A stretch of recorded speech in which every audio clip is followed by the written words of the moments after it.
Hey guys, it's Jerb. This is a video I've been meaning to make for quite some time, and now Netmarble provided me with the perfect opportunity.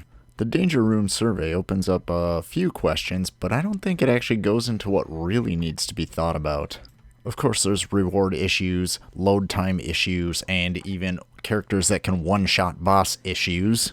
But I think the actual game mode itself needs a little bit of an overhaul. We've been fighting the same 3 enemies since the Danger Room started in the game, and they're enemies we actually fight in other modes. So why are they here also? The Danger Room is supposed to be a training ground, with the mutants practicing against robots and holograms and whatnot. Heck, does anyone even remember the Hologram Sentinel sneak peek with Kitty Pryde's introduction to the game? It was a seriously awesome teaser that completely did not pay off, especially concerning the Danger Room itself. So firstly, the Danger Room needs its own enemies that are exclusive to that mode alone. We could unlock them by playing against them as well as the Danger Room packs. Either way would be good, as long as they're exclusive to the Danger Room itself. We could have Toad, Blob, Pyro, Sauron, and Fantasia, the Brotherhood of Evil Mutants that we're still missing. They could be individual, fight them one by one in a tag team type thing, or heck, have them all at one time in the Danger Room. Have it a complete free-for-all. Maybe the order in which you defeat them would change how they battle. Perhaps if you don't kill 1 or 2 fast enough, they build up to their own kind of awakening skill as bosses. There is seriously a wealth of unutilized potential with this group in the Danger Room. And that's literally just the beginning of my ideas. I got a ton more. Where's Omega Red? He was on a survey over a year ago that players wanted in the game. Much like Mantis's Fear Circle, Omega Red could have a black death aura surrounding him that would constantly siphon your life into his. Maybe to balance out those who don't have heal skills themselves, they'd have healing drop items scattered throughout, kind of like the blue and yellow drop pickups in the mode already. Or maybe we could have a wave mode of hordes and hordes and hordes of the Brood, culminating in a fight with the Brood Queen. Or seriously, better yet, why aren't we fighting wave after wave of Sentinel in the Danger Room? It literally is the perfect place to put them as something to fight en masse. But the biggest change to the mode I'd recommend is have something like a 5% chance that Arcade, the villain, would show up to mess with the Danger Room.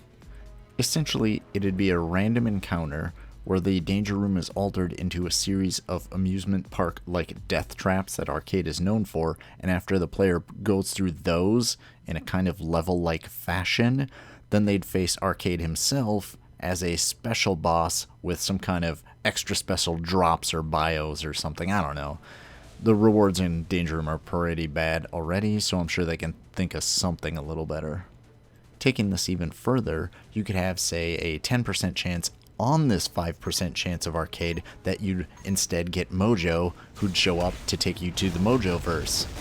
You would also be a small level-like design with hordes of werewolves to fight through to get to Mojo, who if you defeated him, then you'd earn exclusive long-shot biometrics to unlock. Anyways, on the flip side, the Danger Room is a training zone that's meant to teach people to work together and build their skills, so I think the competition element should be reduced and the co-op element should be heightened. I mean, could you imagine a 5 or 6 players versus one big boss in the Danger Room instead of 3 versus 3 in their own separate screens? Maybe even add 2 more layers to it, have a casual mode for all those forgotten characters like Link and Campbell to play in, and then a much more difficult version for those super whales that can pay for the best gear and one-shot the current bosses. The rewards definitely need a massive overhaul because they're complete crap. There's absolutely zero need for more mutant materials, especially considering there's a cap, which was dumb when it came to the game, and even stupider now that it hasn't been removed. Seriously, we can stockpile billions of resources for instantly leveling other characters, but for some reason, mutants have to be super limited. So dumb. Or maybe Netmarble can take a note from Gazillion Entertainment's Marvel Heroes Omega, because the way they handled Danger Room was quite brilliant, actually.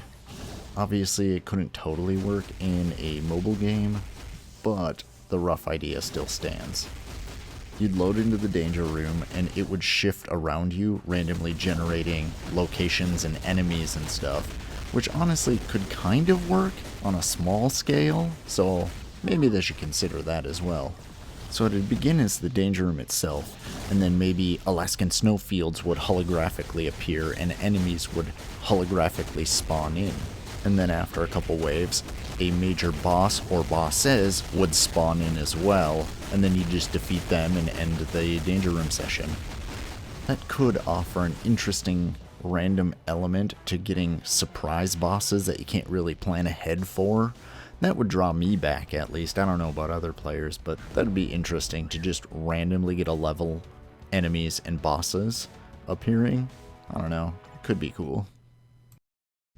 Well, I had a bunch of other ideas too, but I'm tired as hell, so I'll leave it at that. I'm going to bed, so everyone have a good night.